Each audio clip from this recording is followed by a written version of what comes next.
Genesis 21. The Lord came to Sarah, as he had said, and the Lord did for Sarah what he had promised. Sarah became pregnant and bore a son to Abraham in his old age, at the appointed time God had told him. Abraham named his son who was born to him, the one who Sarah bore to him, Isaac. When his son Isaac was 8 days old, Abraham circumcised him, as God had commanded him.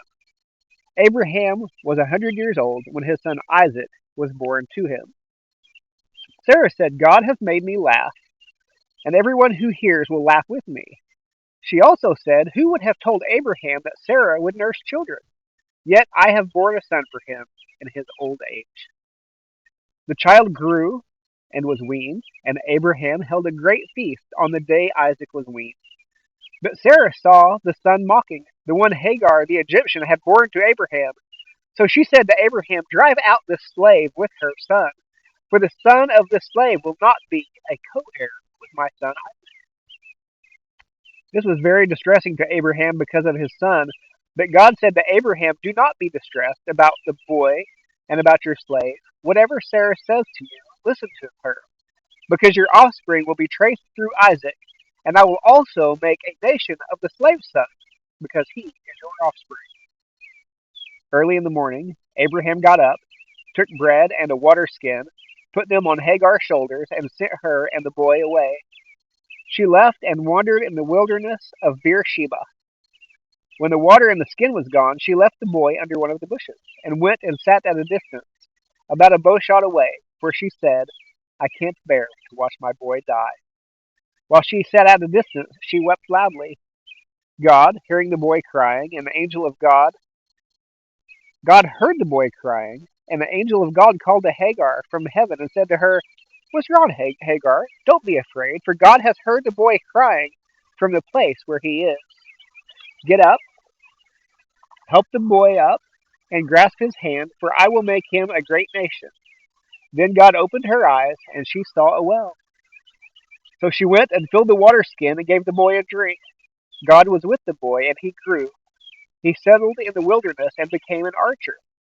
He settled in the wilderness of Paran, and his mother got a wife for him from the land of Egypt. At that time, Abimelech, accompanied by Phicol, the commander of his army, said to Abraham, God is with you in everything you do. Swear to me by God here and now that you will not break an agreement with me or with my children and descendants.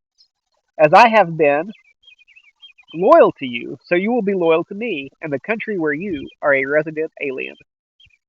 And Abraham said, I swear it.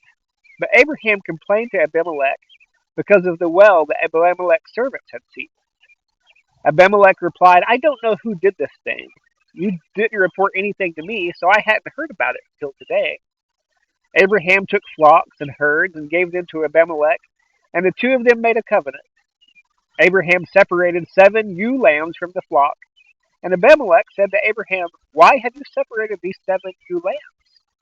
He replied, you are to accept the 7 ewe lambs from me so that this act will serve as my witness that I dug this well. Therefore, that place was called Beersheba, because it was there that the two of them swore an oath. After they had made a covenant at Beersheba, Abimelech and Phicol, the commander of his army, left and returned to the land of the Philistines.